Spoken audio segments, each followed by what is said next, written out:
Welcome back to the Red River Horror Podcast. This is episode number 26. I am your host, Joe Zakrzewski, joined this week by Eddie Caiazzo. Hi, Ed. Good evening, Joe. And I am joined by RedRiverHorror.com contributor, founder of MovieBabble.com, Nick Kush. Nick, hey, welcome to the show. How are you? Gentlemen, how goes it? Thank you for having me on.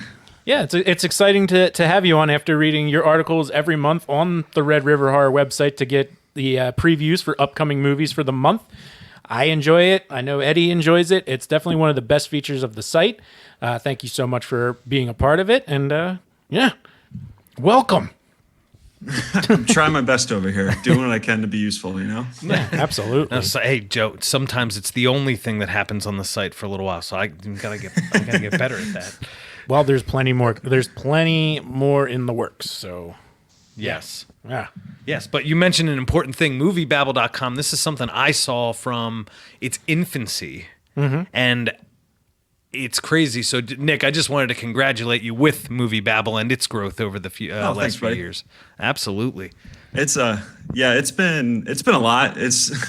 I have a terrible, like, my story about it's terrible because I was bored in college and I was like, I can just start writing about movies. So I started a blog and that was it. I don't have any fun backstory or anything like that. Well, that beats my next question. I mean, how did you get into it, man? What inspired you?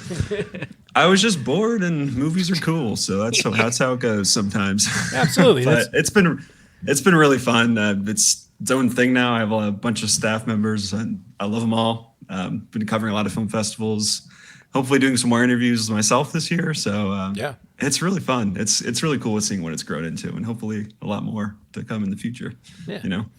Absolutely. And I mean, that's what we were talking about. It's like, oh, you know, it's great to have you on to this podcast, you know, when anybody who goes onto the website is going to see your name once a month. So it's like, who is this guy? This is him. Right. So it's his eye. Yeah. So I mean, let's talk some movies. Let's just have some fun here. Sure. What's your genre? Like, you know, we're obviously we do horror. What's your preferred genre? I feel like it's a cop out, but it's kind of true. I kind of like everything, honestly. True. Horror is really cool. I don't know. I do love a good art house, artsy fartsy movie every now and then. They're lovely to me. I don't know. I feel like if my bread and butter is kind of like a pretty high budgeted, like adult drama, something like a Social Network or something like that, or like Once Upon a Time in Hollywood, stuff like that, where like just a lot of movie stars just doing their thing, being really cool. You have a cool director behind it. But yeah, I'm all over the place. You'll hear me really like talking about animated shorts I really like, and then horror movies that are really cool. So if it's good, I like it, I guess. Yeah, I mean that makes sense because like I'm the same way, and it's such a weird, it's a strange question to ask, but it's just something I felt that we had to ask because you're a movie guy who does a movie website. So, but that's the answer I was expecting because I feel the same way. I mean, I have. This is a Red River Horror, but whenever anyone asks me what's your favorite movie of all time, I always tell them this one movie. Do you remember what movie that is? It's one of our favorites. We've watched a bunch together. It's not a horror movie. It's Caddyshack. Oh my gosh, yes, of course. and I only say that because I could sit down and watch that anytime, anywhere, no matter what. Mm-hmm. It's true. I actually have a Caddyshack poster right outside of frame here on the right here on video. Nice. So there you go. I'm in good company here. Yeah, exactly. So, I mean, that's how I feel about movies, where it's just like, I like so many of them. I like a lot of genres and, Well, I mean, before, when we actually had free time, Caddyshack was something we would watch because my basement in Philly, like, that's not meant to be creepy. My basement in Philly, check it out. No, but my parents' basement, the house I grew up in, had this incredible temperature when it was ridiculously hot outside. So naturally, we just go. If it's just like, all right, we were outside for a long time, it's freaking hot. Let's just go to the basement and watch Caddyshack. Yeah. So it just happens so often. Yeah. Whether there or whether home, anywhere. I mean. That's the nice thing about movies, and that's why that's my cop out answer for any time anyone asks, "What's your favorite movie?" Yep. And then just so I don't forget, because I keep forgetting to ask the actors and some of the directors that come on here, we're going to end all of this with you got to name your favorite horror movie at the end of this today. So you can think about it for now. I'm ready. I won't think about anything else the rest of this podcast, just that question. Yeah. So like if you space out while we're talking, that's fine. We know you're thinking. Yes. So don't worry It's about very it. deep in thought. Yeah. Exactly. So anyway, let's see. Let's take a. You want to take a look at what's coming up for January? Or you want to do? Well, do actually, some more chat first. What you got? I was just because Nick is very plugged in. I know that you're now a credentialed media member in the film space, covering a ton of film festivals. I'm jealous. It's awesome. So I actually thought we'd bring Nick on to talk about the bigger box. I love it. Stuff. Awesome. Just because there's a lot of in these uncertain times. Yes. We don't know what's going to make the final cut this year in the release slate. So I had some particulars in mind that I wanted to talk about. Awesome. So Love it. yes. Great. Yeah. Mm-hmm. All right. I'm ready. Good. I'll stop. So because you do give Red River Horror readers, the fans, something to look forward to every month by saying what is going to be coming out. So because you're so plugged into the scene, Candyman. All right. Now, the reason I'm asking about that first is because Candyman 1992 is one of my absolute favorite horror movies of all time. It was the what was it, the genesis of Tony Todd Tuesday? Yes. All that stuff. But so this movie was pushed back. Will it find a release this year? That's a great question. I feel like we're getting to the point now where all of these movies that have gotten pushed back, whether it be this or Halloween Kills or Dune, even like at some point, these studios got to make money, you know? So like, I feel like whatever it is, if it's like a premium VOD release, like the thing that a lot of films have been doing recently, where it's like $20 on Apple or whatever, wherever you stream stuff. I think at some point they're going to be like, we just got to release this thing because we need some kind of cash flow. But Yeah. I don't know. Candyman is like right now, it's like, I think it's an August release date is kind of what it is. And so if we're looking at like, I don't know, when people get their vaccines, I think that's like right after when like the general public will be getting them. So maybe theaters, but my guess is it's still some sort of weird hybrid release or something like that, where it's in theaters, wherever it can be in theaters, then on some streaming service or available for rent somewhere. And August is usually, that is, and you can correct me if I'm wrong, that's, at least in my opinion, what I've seen over the last like decade or so, that's been like the blockbuster horror release month. Yeah. So if you're going to release the horror movie of the season, of that year, it typically would come out in August. Am I right about that? Yeah, I like our September too, because I know both It movies were like early September as well, right. So kind of in there as well. I feel like I'm kind of like stuck on how to feel about the release dates this year, because January is normally just a dumpster fire. Like all of the crap is in January. Yep. But this year, since everything's been pushed back, there's like kind of some interesting stuff coming out in January. It's like there's a Denzel movie coming out later this month on HBO Max. Yep. Called The Little Things. Looks good. So like there's just stuff coming out in January. So I don't even know how to feel about this year anymore. I feel like people are just releasing stuff whenever they can, whenever it makes sense to them. Yeah. Well, it's like HBO Max. What studio is that? They're getting flack because they're just like, well, if we're not going to get theater cash, we're just going to throw it on Max for a short time. Yeah. Like what they did with Wonder Woman. It's Warner Brothers. Yeah. Yeah. Warner Brothers just like, we're just putting it on. Right. And a lot of studios are pushing back, being like, what the hell? Well, that was Nick. Do you know the resolution to? I guess it was AMC and Universal had that kind of beef.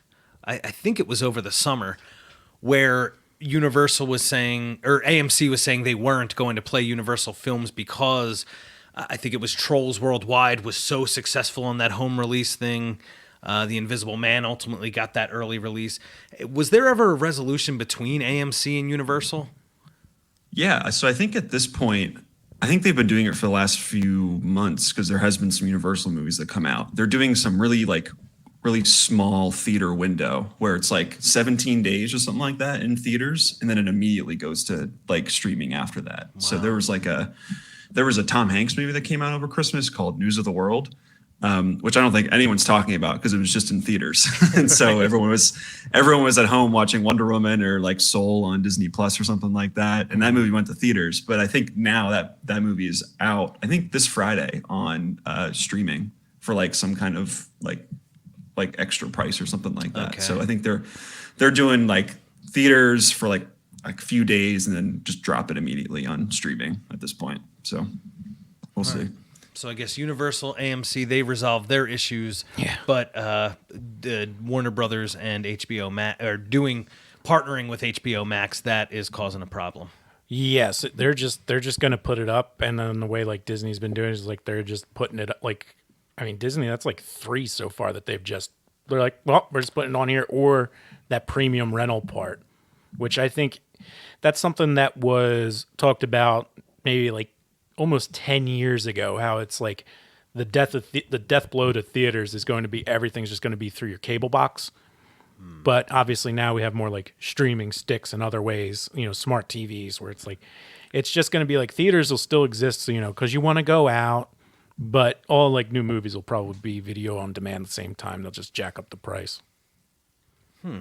Yeah, probably. That's what I think. I think we're headed to this point where we're you're gonna have your big event movies that are in theaters, so like your Avengers and Marvel, Star Wars, anything like that, like any massive budget movie. And then you'll have like these really indie art house theaters that are showing like all your foreign films and things like that, where like there's still like there's a small group of people who would still want to go out to theaters to see those movies. And everything in the middle, it's kind of like, I don't know what you do with those. Let's put it on Netflix. Let's put it on HBO Max. I think that's kind of where we're going, is this like crazy polarization of the two. Yeah. So yeah, strange times. Absolutely. And that's like the thing where it's like, hopefully like when we're able to start doing, like I was always envisioned like a Red River Horror live event where we could like, we just do like a gathering and do like the classic Universal monsters.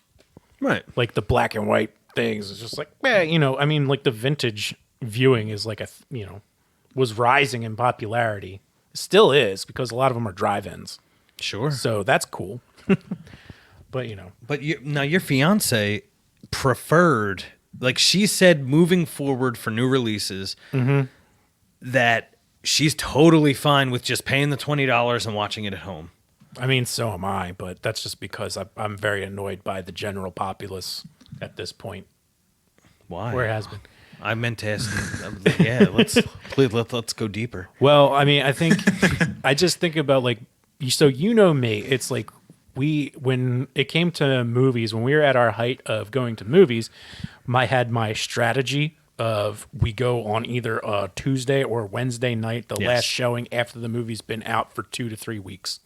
Yes. Because that means no one's going to be there. Mm-hmm.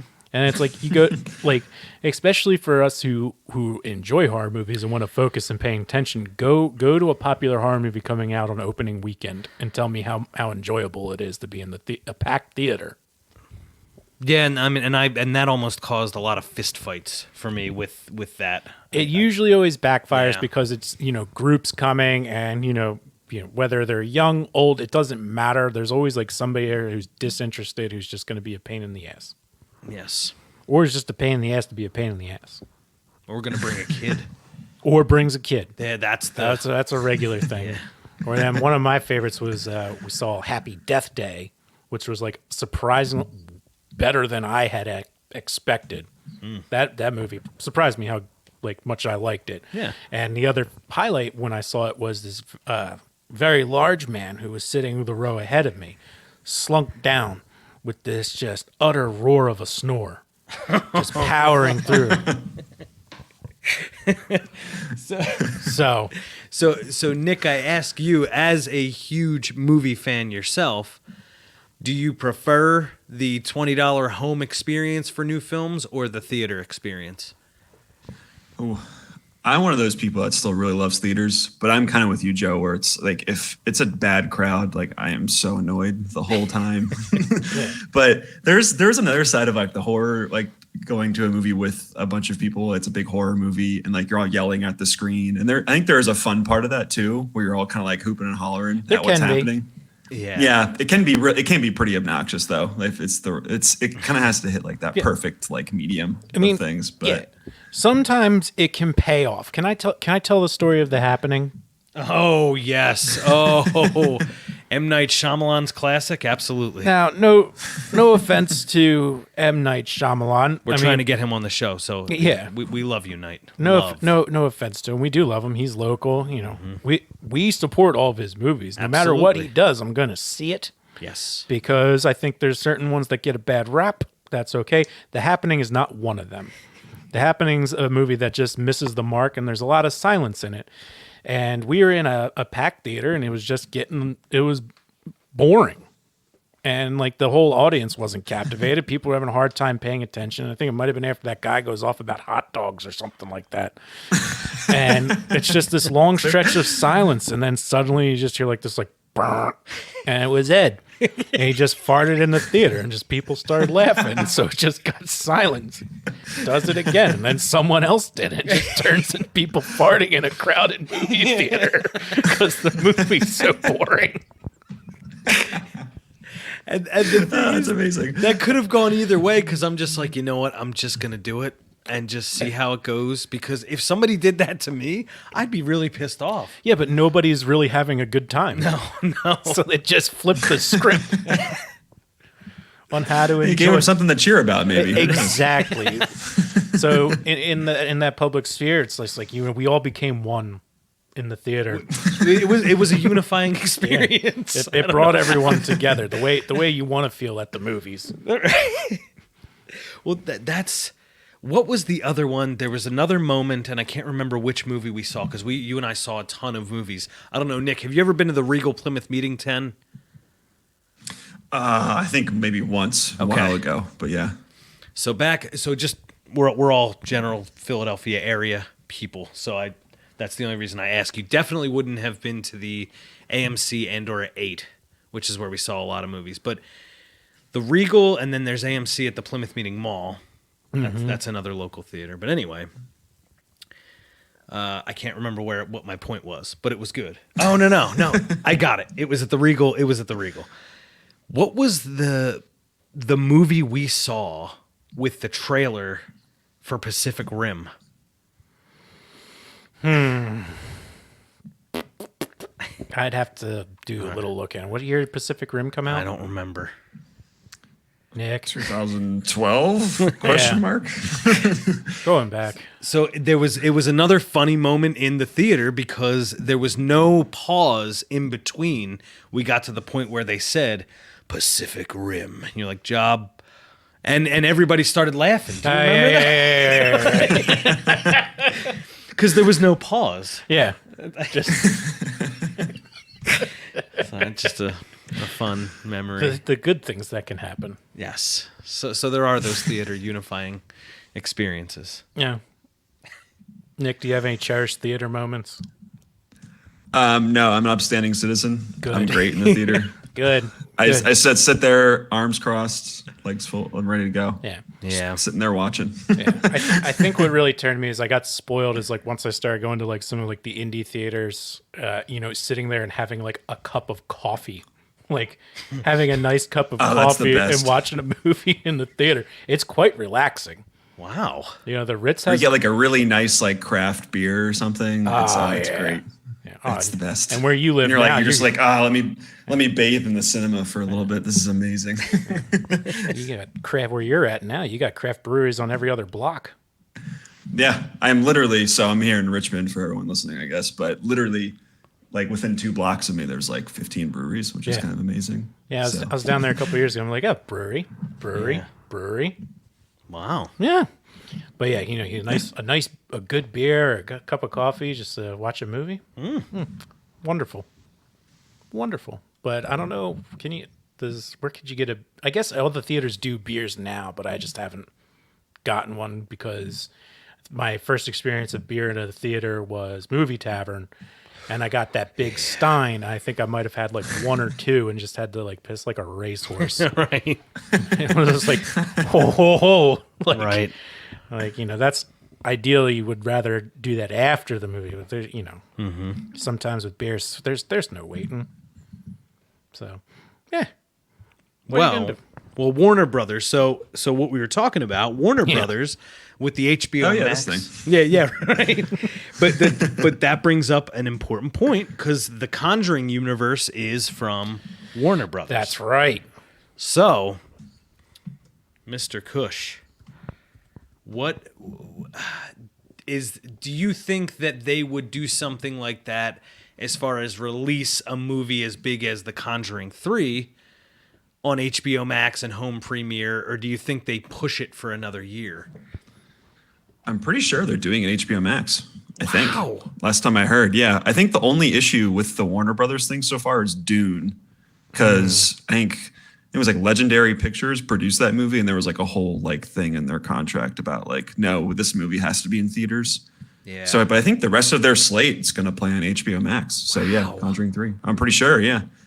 Well, I'm glad Legendary's doing that because back to the theater story, King of Prussia, when Godzilla 2014 came out, I had to see that in the big 3D IMAX. Like I needed the full experience of Godzilla. Yeah, absolutely. That's a movie worth like a IMAX experience. Mm-hmm. And that was Legendary Pictures, and that was a positive movie theater experience because when they actually started to fight and Godzilla started doing some of his trademark things, people were cheering, and it was fun. You know? Just having a good time. Mm-hmm. Nice. Yes. Warner Brothers, Legendary, you know, all that fun stuff. Yeah. I like that. I mean, you know what's funny is like my first IMAX experience was a movie that wasn't really fit for IMAX. Like I think it was, but not over the top. I think you were there. Wasn't we saw Constantine? Constantine, yeah. That was the first time in that IMAX. Like everyone calls the Tuttleman an IMAX now, but Tuttleman's Tuttleman. Right. It's just IMAX bought it. Right. Or like bought naming to it. It's still the same setup. Franklin Institute. Have you been to the Tuttleman Theater? No. No. Oh man. I'm lame. I'm sorry. That's if you like to sit in chairs and look at screens, that's definitely worth the trip. Yeah. Got it. I do like sitting in chairs and looking at a screen. Exactly. So, noted. And this is, a screen that's so big that it actually has to have like that curvature to it, because it also will do planetarium. It'll do it does everything. It's big. It's located at the Franklin Institute. I love the Franklin Institute. So yes. Yeah. But yeah. Which should be open soon. Yeah. And then maybe someday John Constantine will get the justice he deserves on the screen, whether it be on streaming, movie, another TV show. Maybe just call it Hellblazer instead of saying Constantine beat around the bush. Can it just be dark? Mm-hmm. I mean, how much of those have you seen? You've seen just the movie with Keanu Reeves, like. Oh yeah. And then there was a TV show where it's like, nah, come on. It's like. Yeah, I used to be like you as far as I would go see anything. It didn't matter. It's just like, okay, it didn't matter what time. If it was 11 o'clock at night, I'd be like, oh, is there a movie playing? And I would just go. As I've gotten older, I've gotten so much angrier. and I've kind of just go on. I've just kind of saved the movie experience only for horror movies. Not I guess not on purpose. I just get so angry at the people in Hollywood, whereas I used to just not care. Like I just used to let everything fly, just leave it out there and just go see a good flick. Yeah. Now I get pissed off at Hollywood and I'm just like, you know what? I'm not going to see it unless it's a horror movie. Yeah. Yeah. Yeah. Well, it works. It works. I mean, so like, here's a fun thing for like the theater experience, and let's keep it horror. So like I said, all right, a movie that surprised me in theaters that I went. My fiance wanted to see it. She's like, yeah, it kind of looks interesting. Let's go check it out. Which was Happy Death Day. So I'm like, all right, yeah, let's go to the movies. Something to do. And then sitting there, and it looked like, oh, here's a bunch of like young girls, and I get chased around by a killer. How stereotypical. Kind of looks like Groundhog Day. It's just like, dumb. And then it wasn't dumb. It was actually quite enjoyable.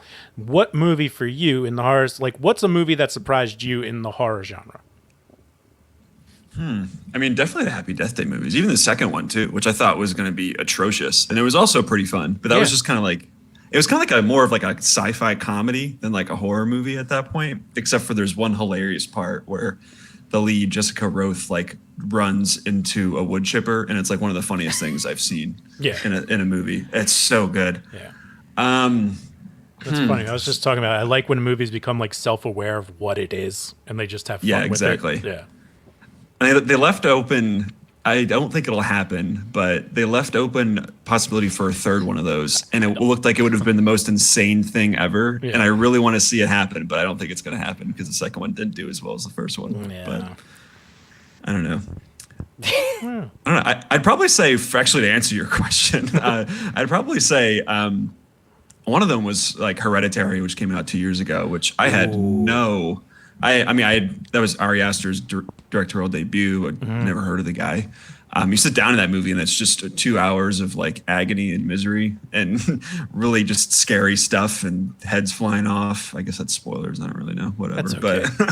But if you're listening to the Red River Horror podcast, you better have seen Hereditary. That's fair enough. Yeah. I actually haven't. But that's okay. Oh, dude. All right. Well, out of context. I'm sorry. Don't worry about it.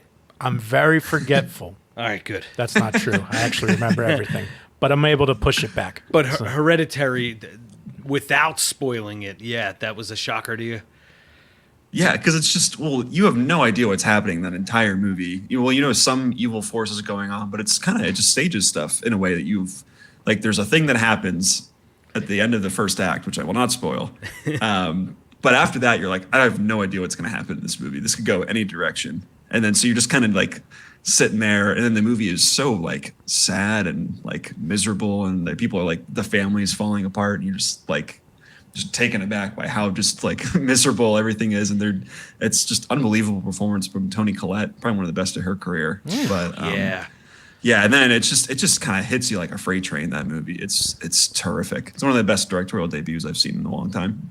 Now, I like the sound of that. Stylistically, it's Ari Aster has this ability to make something very depressing still watchable. So I could never, like, for example, I could never watch It Comes at Night again.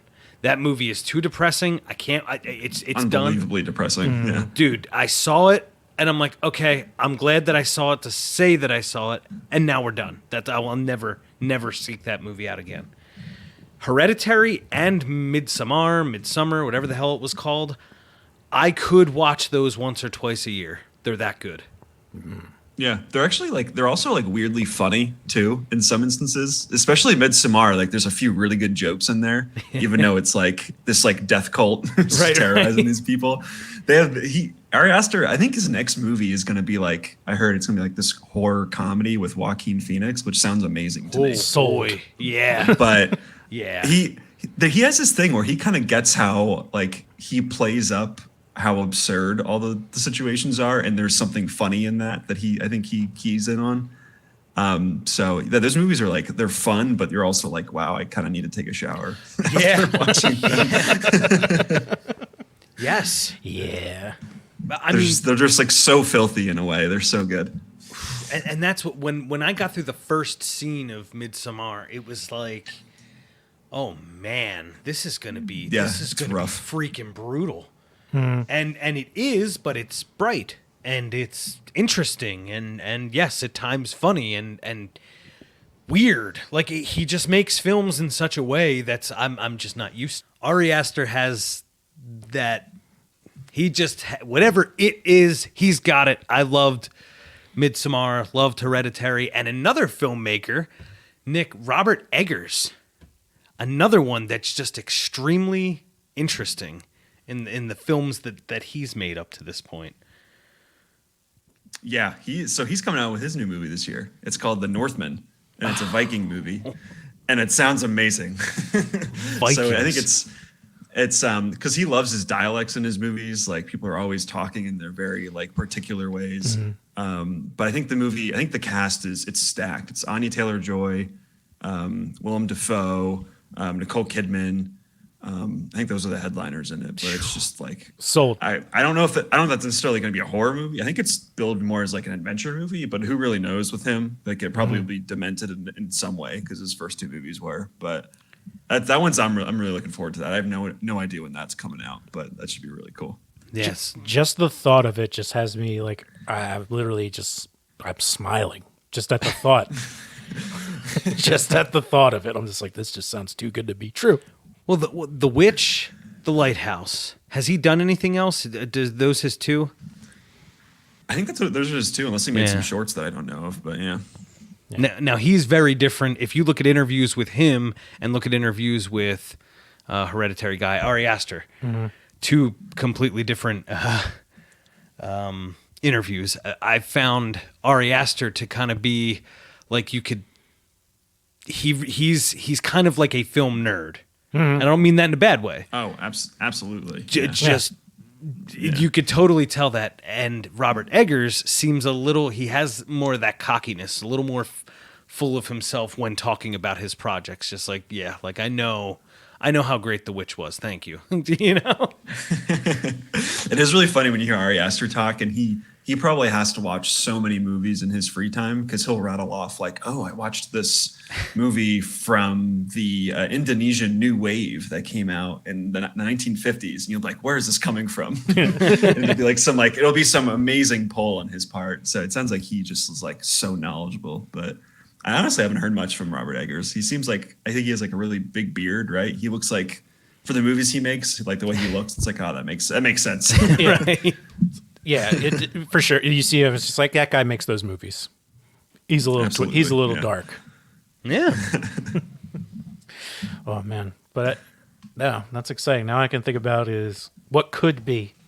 And obviously, the one thing that I really wish happens at some point is going to be Kevin Smith's final installment to the True North trilogy, which would be Moose Jaws. But that doesn't seem like it's going to be happening anytime soon. Because he announced that he's got the script for Clerks 3. Oh, that'll take precedence, I'm sure. 100%. But he also has Masters of the Universe coming to Netflix, which our friend Tony Todd does a voice on. So that's exciting. Yeah. Oh, yes. I think I saw that Tony Todd Tuesday post. That was you this week. That was me. Yes. But yeah. At Twitter. Nick, if you ever want to join in the hashtag games on Twitter, and of course, people listening, I encourage you to follow MovieBabble, first and foremost. But lovely plug. Thank you. Hashtag Tony Todd Tuesday, and that's just any GIF, whatever the hell they call them things, pictures, any Tony Todd you can think of. Always feel free to contribute. There is. Back when you were on the other podcast, there was a big community built around that as well. Yeah, trying to get that up to snuff a little bit again, trying to rebuild the. Yeah.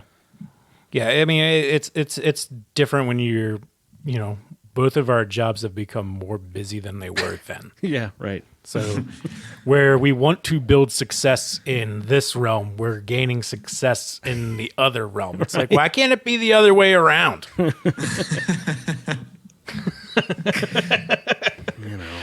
But hey, that's just the way she goes sometimes. Mm-hmm. Well. So hashtag Tony Todd Tuesday and hashtag Women in Horror Wednesday, and that is the film critic for RedRiverHorror.com, Stacey Lane Wilson. Yep, one of the best, especially in the horror space. She does a whole lot more than that, but she started a site a little while ago called Women in Horror, and I think it was around that time when Jason Blum said, oh, there aren't many female horror directors. And she's like, oh, yeah, well, yeah, there are. There's a ton. Yeah. She's like, I will prove you wrong. And she did. Yep. So now we highlight Women in Horror Wednesday. So, yeah. There's very nice. That. Very good stuff. Mm-hmm. Yeah, absolutely. So, I don't know. But let's see. Where are we at? We're still doing pretty good on time. Let's break down. We asked Nick a question earlier, right? Which is, what's your favorite horror movie? Right? Yeah, but I got one more thing. Oh, you got one more? Yes. Oh, yeah. Just because. What is a horror film in 2021 that you think will live up to the expectations you have for it? Ooh. Oh, well, I have one in mind. So I'm covering Sundance later this month, which I'm really looking forward to. Okay. Unfortunately, this year it's virtual for obvious reasons. Right. And I really miss going to Utah at Park City. It's like one of the coolest things you can go to. The Sundance high that they talk about is very real because you're so excited to be there. You're at a higher altitude and you watch a movie. You're like, wow, that was the best thing I've ever seen. and then like the random it'll go into theaters and people will be like, it was okay. Yeah, right. So that's why you get like those like crazy like reviews at a Sundance because everyone's so happy to be there. Yeah, it's right. really real, but. So it's going virtual this year, and there is a Nick Cage movie playing there this year that I am really excited about. And it's called, one of the best titles I've heard in a really long time. It's called Prisoners of the Ghostland, which is just amazing to me. It's a weird blend of, from what I've read about it, it's like a weird blend of Western, post-apocalyptic horror, like there's like spiritual like ghosts flying around. So I think the idea of it is that Nick Cage, and his character name is called Hero, which is just perfect. It's amazing.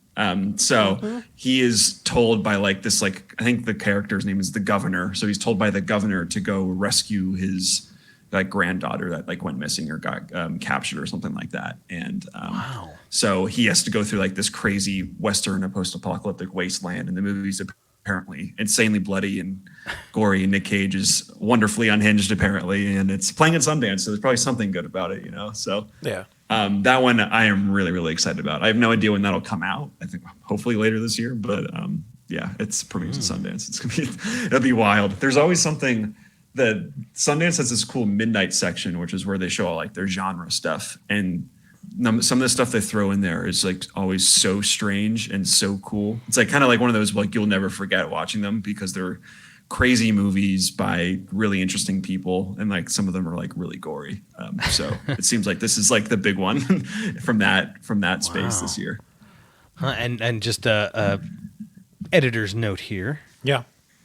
Nicolas Cage shares my birthday, How about that? January 7th. Fun fact. Yeah. Cool, right? Yeah, that's very cool. And what's cool about this is it sounds like the right role for Nick Cage, because that's when he's at his best.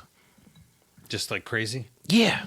The prisoners. Oh, absolutely. He's like a little dark and crazy, where it's like, unfortunately, like when one movie that he was in where I was like, had high hopes for, because I love the original.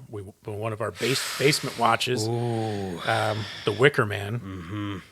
And that was I love The Wicker Man for all the wrong reasons. I love the original Wicker Man, and then the Nick Cage Wicker Man. I guess I could fall in love with in a different way. But that movie's amazing. It's like one of the best things ever. When he dresses up as the bear and punches the woman in the face, it's just all kinds of wrong. It's amazing.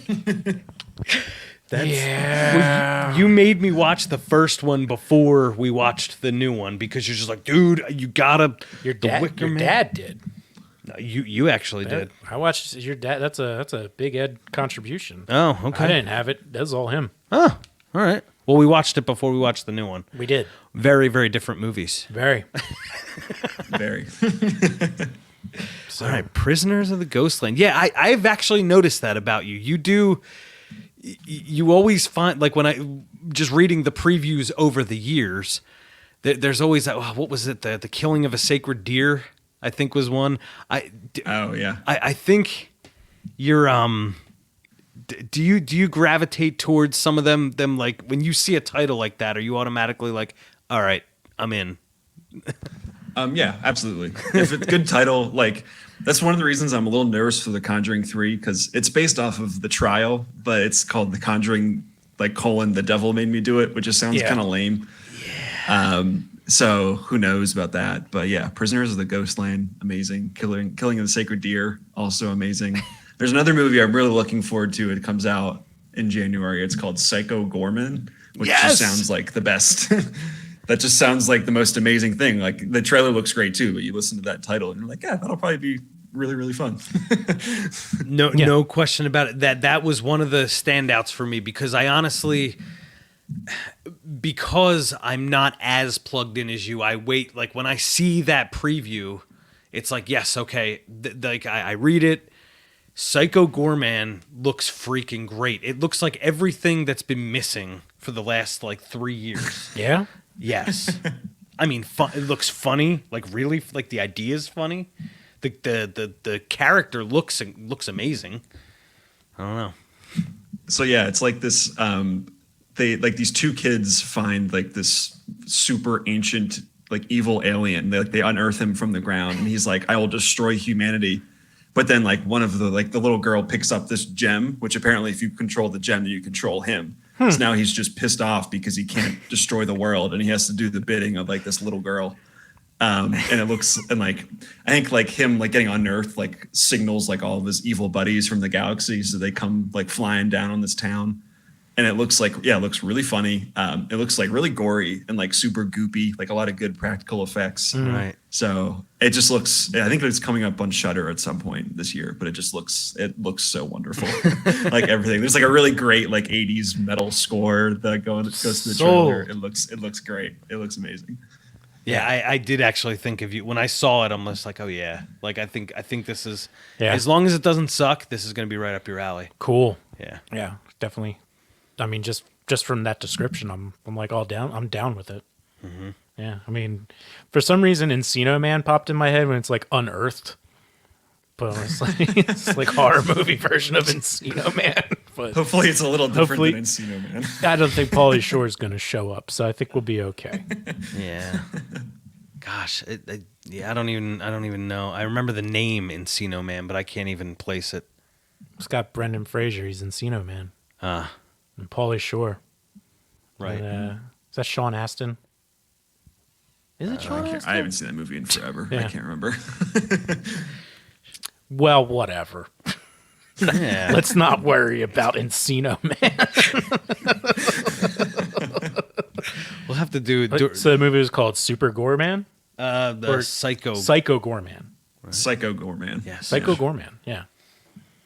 And I'm already, and this is the thing I always try and remember. It's just like when you meet someone for the first time, you say their name over and over again. It's just like, oh my God, please remember this. Please remember this. By the time we're done talking, I want to remember the information that I accrued while we were talking, and also still remember your name.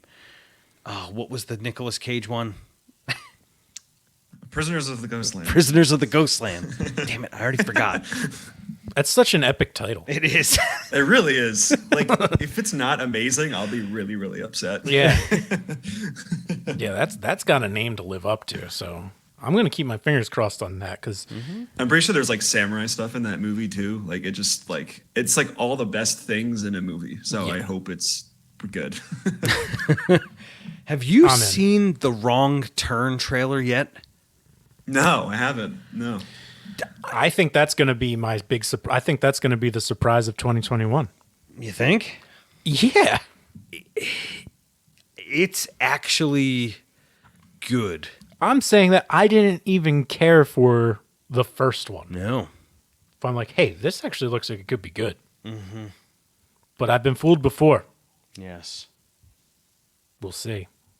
So since you brought up Sundance, before COVID hit, what did a typical day at Sundance look like for you? Oh my God. It's the most exhausting thing you'll ever do in your life. There was a few days where it was 5 movies in a day. So they're running screeners all day. So you can go to like an 8:30 in the morning screening if you want to. Okay. And so the last full day I always have there, I'm like, well, I have to get everything in before I leave, right? Sure. So like I wake up, because I did this last year, I woke up at 8:30, I was drinking my morning coffee, watching this movie, and I went all throughout the day. And then my last movie was a midnight showing of Bad Hair, actually, which came out on Hulu in October. Oh, yeah. Movie. Wow. Nice. But yeah, so it's wall-to-wall movies. You're exhausted the whole time. You're talking to other press people who are also exhausted. Like you walk around Park City, there's like a random celebrity just like walking around because all of them make the trip for the weekend just to hang out. There's one time like I went to a screening, and it's funny because like the staff like or the cast is just like there at like the movies because they're like premiering there. So like they'll do like a Q&A afterwards and whatnot. And you can just go up and like talk to them afterwards. So like I talked to this actor. There's this really good movie called The Souvenir, which is not horror, so I don't think we'll cover it here, but really good movie. But I was talking to one of the lead actors in it, Tom Burke, who actually just played Orson Welles in Mank. Wow. But he's a really nice guy. I talked to him, and someone joins our group to talk to me, and it was Tessa Thompson. It was like, oh my gosh, it was like the stupidest thing. And she was like in this red robe, just looking as like just as glamorous as you think she would look. Yeah, it right. Was just it was amazing. It was like, wow, I need to like not lose my shit here. Right. I need to relax. It's like, a little keep bit. it cool. Just a person. Just a person. Right. She's a really cool person, but just a person. Just a person. So yeah, it's nuts. I can't wait to go back. Hopefully in person next year. It'll be really fun. I think you'll be there. Yeah. Fingers crossed. Yeah. Yes. And is that, you know, you were talking, was it Tom Burke and then Tessa Thompson joins? Is that a moment that you could get a quick interview with them? Like, do you have that kind of access, or is it more just like, hey, you're here, be cool, don't ask any, like, are you just there? And if they come up to you, they come up to you. Yeah, it's one of those where like they have like this press space set up in downtown Park City where you can do interviews. They have like podcast booths and stuff where people can do stuff. So like if you just like show up and like talk to someone at one of the premieres, like the most it could be is like, hey, you want to chat later on for real this time? Yeah, like right. later in the week or something like that. But yeah, most of the time it's just like, hey, you were good in that movie I just saw. Right. Yeah. Keep it professional. Yeah, exactly. Yeah. So speaking of Tessa Thompson, then I have to ask, just because the posters in the background, she's the love interest in Creed, right? Yep. Okay, perfect. That's yes, because she like I'm not going to give my opinion. What are your thoughts on Creed? I love Creed. The only thing bad about it is that the first Rocky exists because it's basically the same story a little bit, except with Michael B. Jordan. But I love Creed so much. I It's so thought good. both of them were freaking awesome. There's a big difference between the first Rocky and Creed, right? I mean, he wins in Creed, doesn't he? No, oh yeah, Yeah, he wins. doesn't he Nah, win? he wins this in the second one. He wins. They do the same formula. Yeah, they do. It doesn't really matter. It's like one of the best blockbusters of like the last few years. True it's that. so Yeah. good. I love that movie. It is very good. And you have the Meek Mill like music coming in during like, the fighting, the boxing montages. It's just it's the best. What's the? Oh my gosh, I loved that movie so much. That entrance in the second one, where he loses the first fight. The entrance, like that's how I want to come out to everything. Like that energy. Yes. But one of my favorite fictional characters of all time, hands down, is Apollo Creed. So I would have been extremely pissed off if that movie sucked. I'd be like, really? So the only thing I didn't like about Creed was what they did to Apollo's like legacy a little bit. Not as a boxer, but as a man. I'm like, no, stop. Apollo was just awesome all around. Yeah, he was an over-the-top rich celebrity boxer, so it wouldn't be that unbelievable that he would have a son he didn't really know about. Yeah. That would be very believable. That fits his personality really well. Yeah, well, no, Apollo Creed's perfect. I'm gonna have to go with Joe on this one. Yeah, like that's his personality. Like, I'm right. like, yeah, I mean, it's very. You like him because in they become like best buddies, but you got to remember in the first one, he's a total asshole. Oh yeah. Like, you wouldn't be surprised if that's something he would do later. If we're talking like Apollo from 3 and 4, then yeah, be like, oh wow, he wouldn't do such a thing. Apollo from 1 and 2, 100%. Okay. That's fine. Whatever. And that's how those movies go. Like, the first one's a total, like, Oscar-winning movie, and they just get silly from there. But I like them anyway. Well, and then Rocky IV is the best movie ever made. I love Rocky IV. I don't care.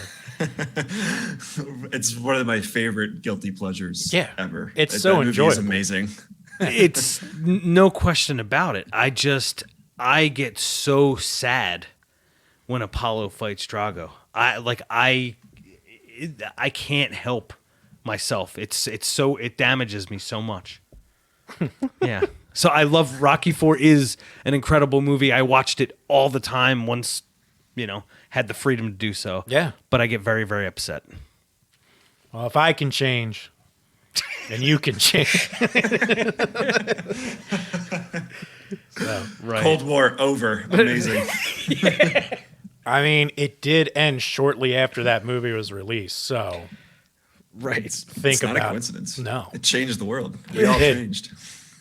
It did. And to the Red River Horror listeners out there, of course, you know our podcast is proud, Philly proud. So we had to. We do love Sly, and then we'll add the horror element of Rocky IV, which is the dangers of steroid use and the effects it has on your mental. The overall breakdown of Ivan Drago is terrifying when you get into the psychology of it. The way that human was treated like a lab animal. That's the horror aspect of Rocky IV. Yes. That's a pretty good dig by me. I'm going to pat myself on the back for that. No, you're right. Yeah. That's yeah.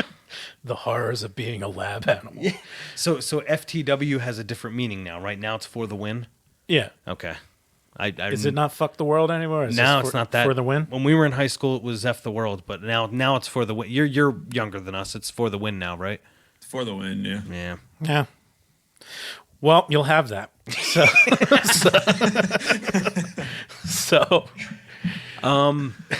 So just, I guess one more blockbuster, Halloween Kills. Does that make its way out this year, or do you think they push it? That one's in October. So I think that's probably like the first month that seems pretty good for people going to theaters with hopefully everyone has their vaccine by then. Right.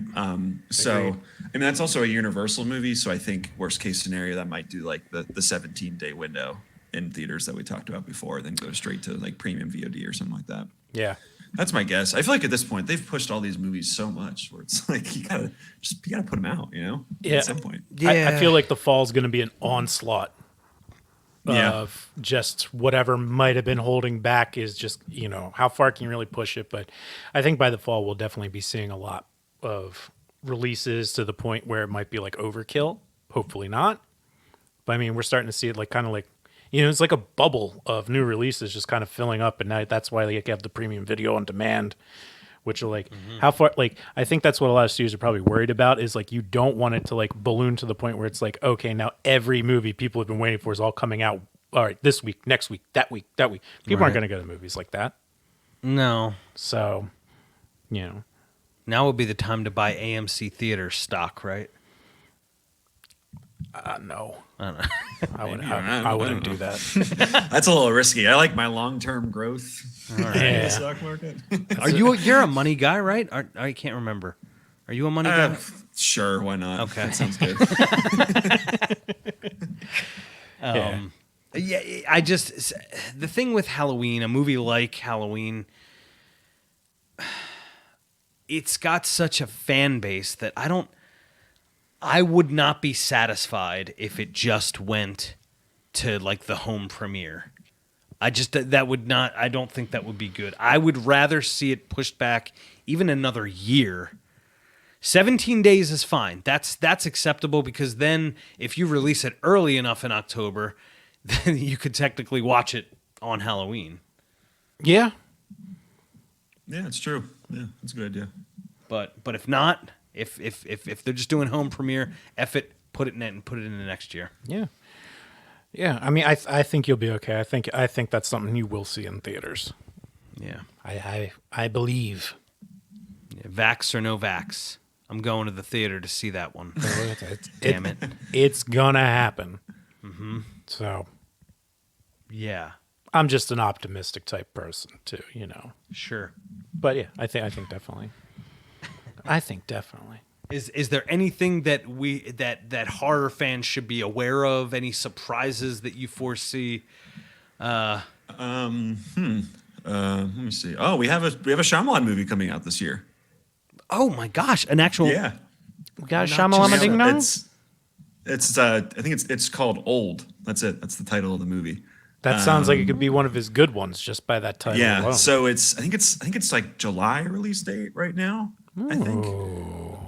But it has Alex Wolff from Hereditary is in it. I know Vicky Krieps from Phantom Thread is in it too. Okay. I don't think there's really any information. I think he's filming it like right now.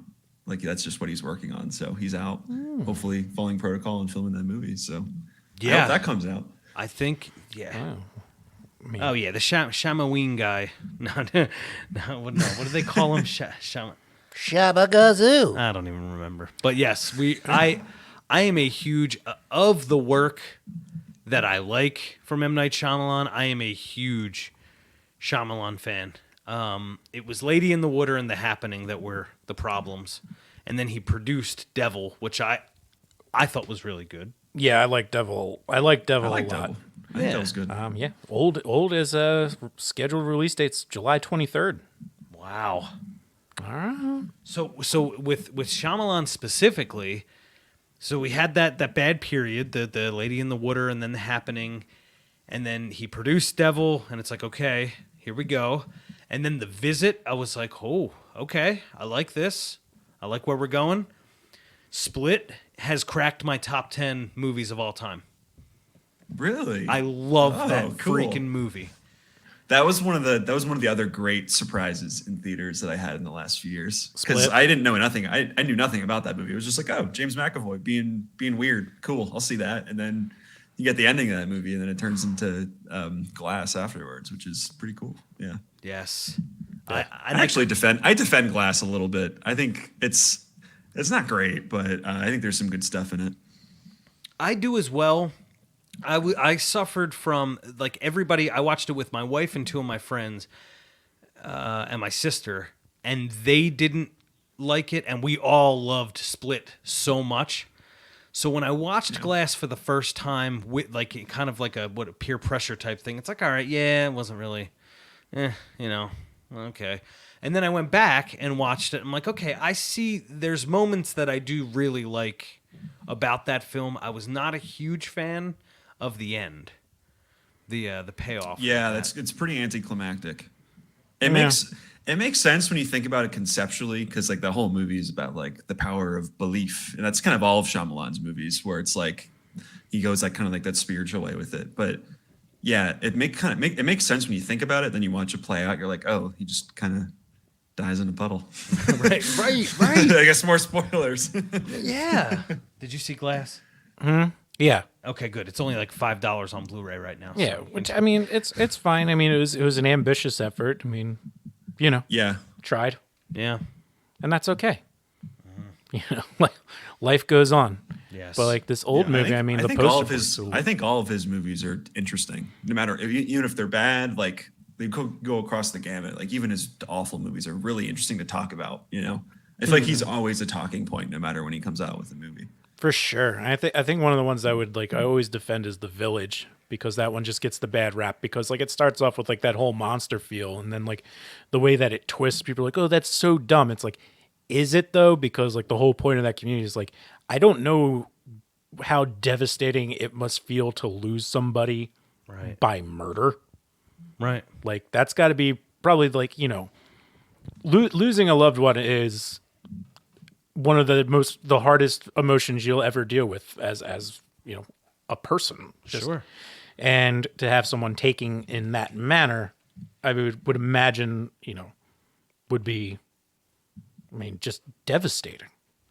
Just devastating. And it's like, so that's why these people have founded their village. Mm-hmm. And it's like, when you get into like the depths as to like, why are they there? Why do they live like this? It's like, because it's simple and it's trying to be innocent.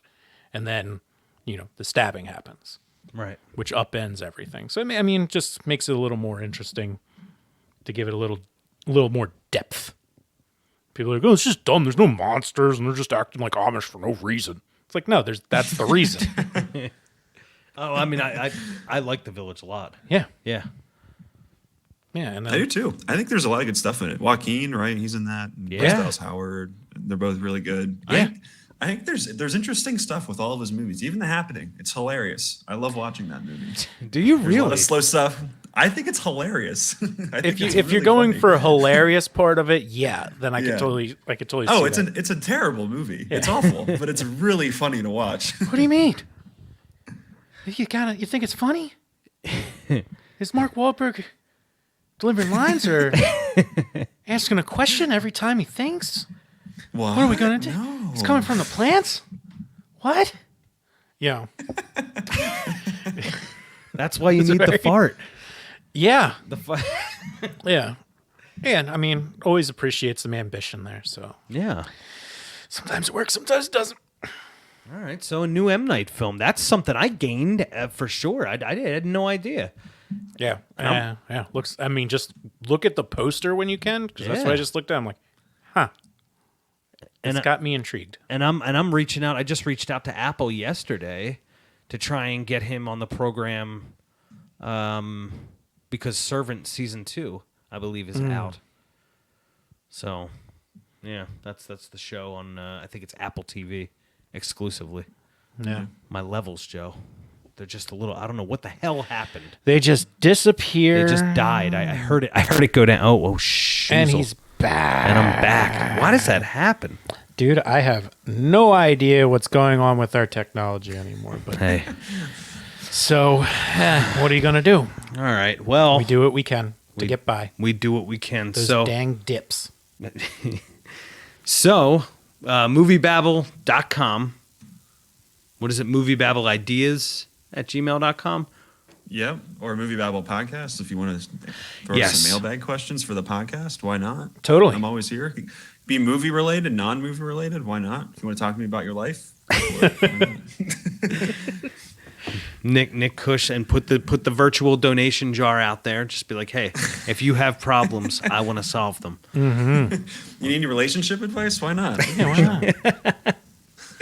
Reach out. Why am I searching for Spotify and Spotify? I'm searching for MovieBabble. So is it on? Yes, there's the new logo and everything. Yeah, there's a new logo. Ooh. Yes. Well, you mentioned the Yeah, new we're logo. moving up in the world. We're doing things. Yeah. Hells. Things are happening. We're doing things. You know?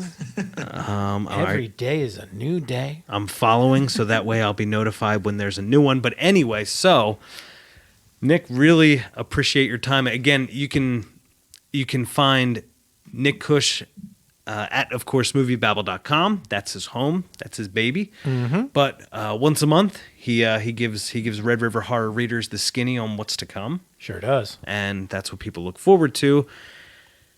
So we ask that you show Nick some love, and then get to that question. Nick, what is your favorite horror movie? I've been thinking about this the entire time. I blacked out. I don't even know if I answered your questions correctly. But I'd have to go with, I love Shadow of a Doubt, which is Hitchcock's movie from, I think it's 1943, I think. So before he did like Psycho and Rear Window and all like his most beloved movies. But Yeah.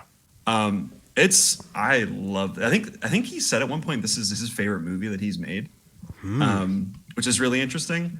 But it's about this young girl who's played by Teresa Wright, and her uncle comes home, who's played by Joseph Cotten, who was in like Citizen Kane, all these great movies back in the day. And really happy to see him. Then she slowly begins to realize that he might be this famous serial killer that's been in the newspapers. So it's kind of about their relationship and her learning about what he really is. And then it's kind of like the great Hitchcock, like bomb under the table kind of thing, where they both know what's happening, but they're trying to keep their cool in a lot of different scenes. I love that movie. I think it's one of his best. Shadow of a Doubt. Shadow of a Doubt, Alfred So Hitchcock. I have no shame. I honestly, that's why we bring on experts to the Red River Horror Podcast. Whenever we have producers, directors, writers, actors, actresses, it's like I always try and pry as much information. I just put myself out there. I do not know it all, and I do not know a lot. No. I have never heard of that film. I will be perfectly honest. That's an oldie. When I went through my Hitchcock phase, that's the last time I even thought about it, and that's going back. Yeah. So, I'm like, wow. Shadow of a Doubt. Totally forgot It's that really good. existed. Yeah, I love it. His movies I would are so definitely have much to go back fun. and watch. Yeah. I love them. They just still work today. Like even Psycho is just great, and like all of them, like they're all so much fun. Really fun characters, fun performances. Like they just work. I feel like every director kind of owes a debt of gratitude to him in some way. Yeah, he's so creative for the time that he was making movies. Like, they're so different compared to a lot of the mainstream of what was in like the 40s and 50s. So, I mean, you got some unique guys that really set the tone for the development of where film would go. And Hitchcock is 100% one of them. And yeah, fun fact with Psycho, that was the first time like they showed a flushing toilet in a movie. Yeah. So like he's doing it all over the place. He's being transgressive all over the place with crazy characters flushing toilets. Yeah.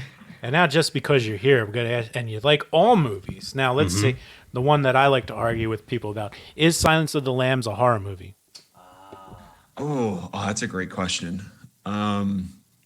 Man, that's like right on the line. I thought about this a lot too. I would say, I think it. I would say yes because of the serial killer element. I think it dives into horror a little more than just thriller, with kind of like especially the violence in the end. Yeah, that's my take. I think it's one of those where I feel like it's right on the line. You can go either way. Yeah, that's the majority of takes except for mine.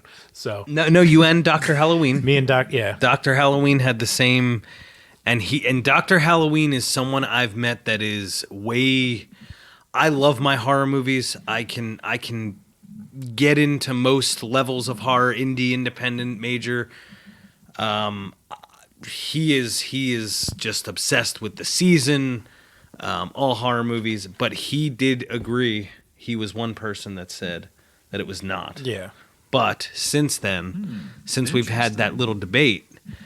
I, of course, say it's a horror movie. Stacey Lane Wilson said it was a horror movie. And Daniel Farrens, the writer of Halloween 6, he said that it was an elevated horror movie. Yeah, elevated horror. That's the way he described it. I hate that term. I don't like that term. No.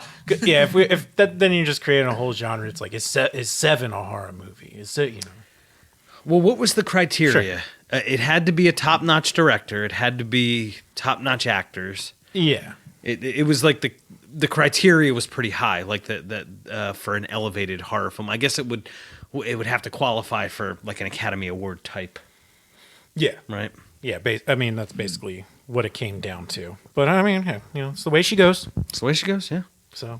It's all right. There's time. So we're doing this little debate in the first year of the podcast. So 2020 was it didn't end on 12/31/2020. This has to go until I think July, when it would technically be a year old. Yeah, for sure. And it probably, like, just the way I am in general, probably go beyond. Right. Whether